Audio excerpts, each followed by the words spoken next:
Good morning, Dan and Amy. When it comes to a reckoning for the public health professionals, if they want at least half the country to listen to them going forward, it seems to me that it's more than just a matter of admitting how far off so many of the models were, so many of the models upon which public policy decisions were made.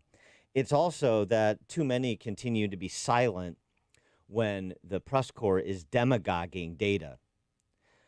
So over the last week, after many of the protests with respect to police have subsided, they return to their COVID-19 end of days narrative and demagoguing states, particularly states governed by Republicans that have reopened, when the data really doesn't support the hysteria or the hysteria they're trying to foment. In point of fact, again, we go through this, you're looking at less than 6% of Americans tested each week are found to have the virus. You have overall across the nation the daily average case rate dropping, even in states where you have a spike in cases, which was anticipated. You are not seeing anything approaching a placing of their healthcare infrastructure in jeopardy in terms of their ability to deal with patients who have a severe case of COVID-19, such that they require hospitalization or even intensive care unit treatment. So it's really important, I think, if these public health professionals across disciplines, but in sort of the infectious disease space, want people to listen to them, that they start being a little bit more humble and a little bit more aggressive when it comes to listening to, watching politicians and pundits demagogue data. I spoke with Chris von Scheffelve, who's a virologist, about this topic on my program last night. I'm a modeling epidemiologist by background, so I build this kind of model all the time, and so I have a little more sympathy towards modeling epidemiologists than the average person does. But I think it's important from the perspective of restoring public trust in public health that we face these accusations and challenges head on. And I think one way of doing that is there has to be a clear admission that most of the models have really been quite wide of the mark in this outbreak. Now, this is a novel pathogen. It doesn't behave anything like the similar pathogens that we know. Our model for how a respiratory coronavirus, a severe respiratory coronavirus behaves is, of course, SARS, and to a lesser extent, MERS, least respiratory syndrome. And because COVID-19 or SARS-CoV-2 has been so much faster to spread compared to SARS and cause so many more cases, we have, I think, largely slid into the other extreme and be overly cautious. And, you know, it's fine if this is what you think is the best path. And this was my discussion with Scheffelve. Here's what we know, here's what we don't know, here's what we're trying to figure out, here's what we think the best path is based on what we know. Look, I'm happy to defer to the expertise of virologists and epidemiologists and infectious disease experts. I don't have any expertise in that space. But I'm not when you make godlike pronouncements about things that you don't have omniscience about. Well, because here in Chicago, at least, drama was involved with our epidemiologist, Emily Landon. You know, like summer's canceled. Sorry, you can't have any fun. I mean, it was very self-serving for a lot of people, I think. And mostly self-serving for the politicians and for public health professionals to allow themselves to be used as cover for politicians, and then politicians to use, and then for them to use politicians as cover. Basically, you know, I know my decisions are driving the decisions or my advice and counsel is driving the decisions being made by politicians, but I'm going to pretend I'm just, providing advice and counsel. Don't blame me. Talk to him or her. And the politician says, hey, I'm just a politician. I'm listening to the experts. Science and data. Don't blame me. Talk to them. And there's no accountability for how far off, number one, the data and science that the decisions were based on turned out to be in so many respects. Number two, how understated was the appreciation for the damage inflicted by lockdown policies.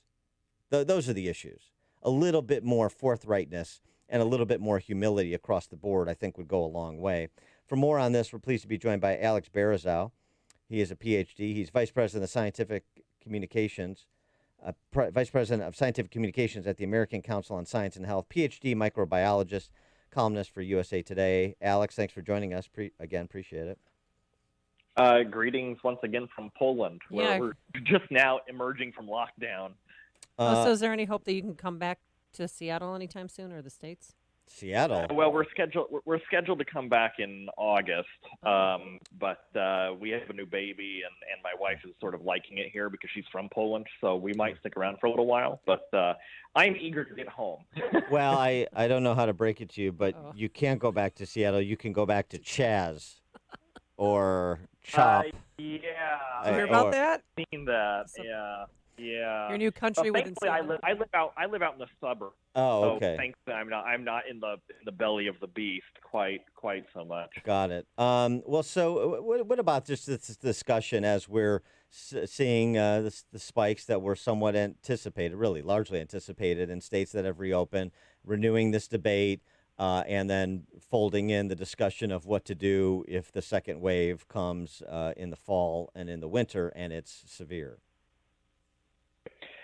Well, I wanted to first weigh in on what you were saying before about public health officials needing to regain their credibility. I absolutely agree, and I think there's going to be a reckoning that's going to happen because it was very noticeable, and not just by conservatives, it was very noticeable that public health officials said, you need to stay at home or you're going to kill grandma.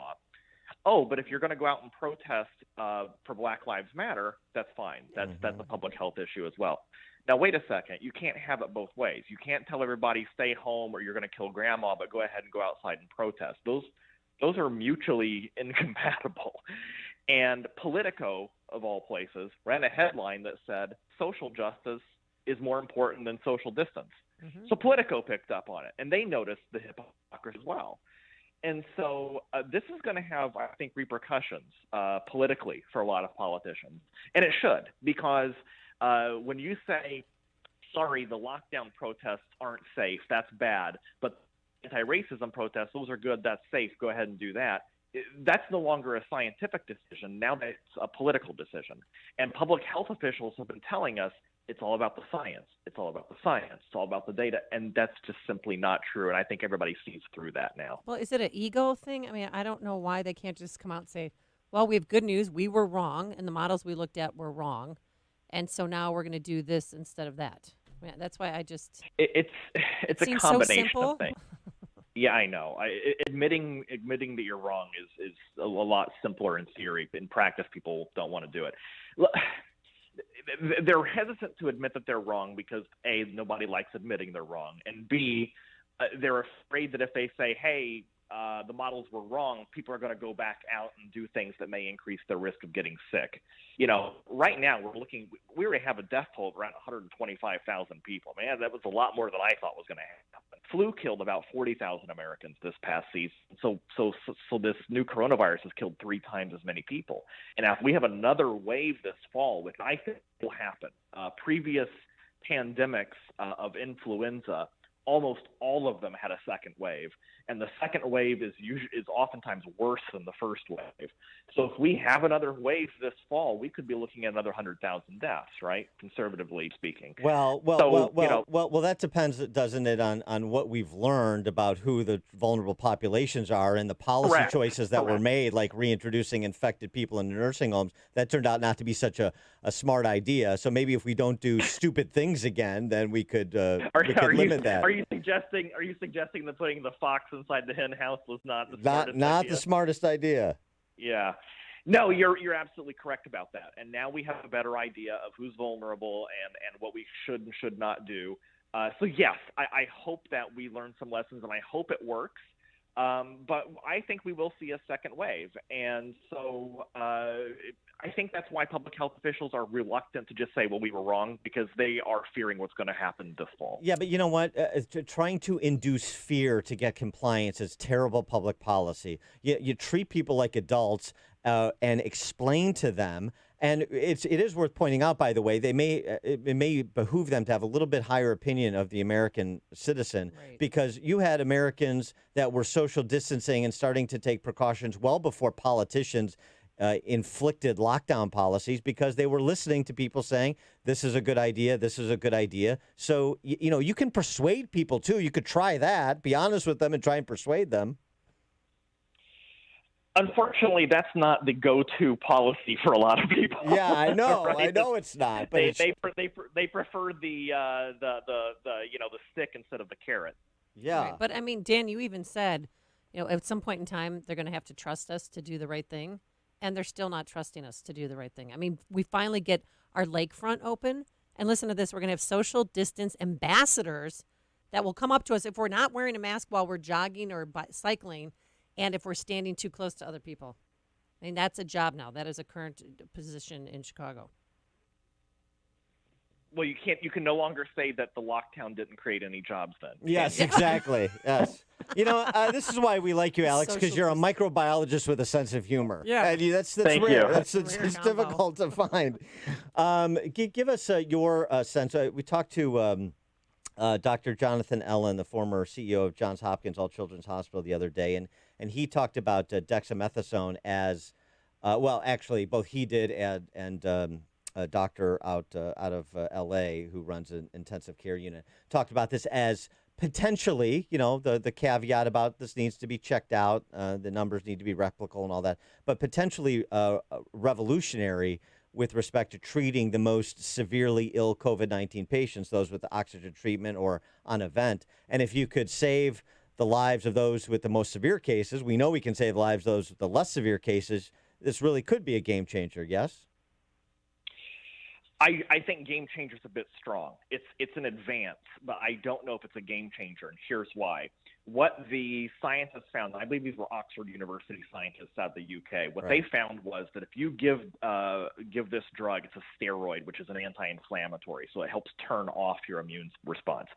If you give that to patients who are on ventilators, and people on ventilators are in really, really bad shape, if you give it to people on ventilators, the mortality rate falls from 40% to 28%. Now that's significant, right? I mean, Right. that's nothing to sneeze at. But still, if you're on a ventilator, you got more than a 1 in 4 chance of dying. Okay, so it was 2 in 5, now it's 1 in 4. So that's good. I think it's a very legitimate advance, and it's a good thing that we found it. But I don't see it as a game changer. What I think of as a game changer is something that people could take prophylactically, perhaps. You can give me a pill every day and I won't get coronavirus, or a vaccine that would prevent the coronavirus.